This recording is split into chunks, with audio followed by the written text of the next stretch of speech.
Hello everyone. तो हम आज बात करने वाले हैं खेसारी लाल यादव जी और शिल्पी राज का एक बहुत ही बेहतरीन सॉन्ग के बारे में, जिसका पोस्टर आ चुका है और फुल वीडियो सॉन्ग का रिलीज डेट भी आ चुका है। और इस गाने को लिखे हैं टुनटुन यादव जी और इसमें म्यूजिक दिए हैं आर्या शर्मा जी। और इस गाने को गाए हैं खेसारी लाल यादव जी और शिल्पी राज जी, जो कि आपको स्क्रीन कवर दिखाई दे रहा है। जिस गाने का टाइटल रखा गया है फोनवा लगावा देवरू, जिसका टाइटल है फोनवा लगावा देवरू।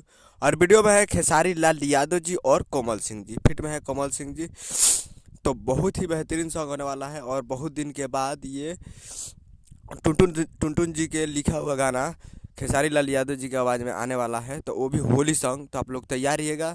और ये फुल वीडियो सॉन्ग को रिलीज़ किया जा रहा है।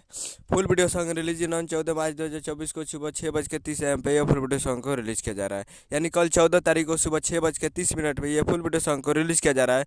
तो कल सुबह तैयार रहिएगा ये फुल वीडियो सॉन्ग को देखने के लिए, जिस गाने का नाम है फोनवा लगावा देवरू। और ये आ रहा है अनंता म्यूजिक पर वर्ल्ड भोजपुरी यूट्यूब चैनल पे, Ananta music world Bhojpuri YouTube channel पे कल सुबह में तैयार रहिएगा सुबह 6:30 पे। उम्मीद करूँगा वीडियो चैनल को सब्सक्राइब बेल आइकन मिलते हैं अगले वीडियो। जय हिंद, जय भोजपुरी।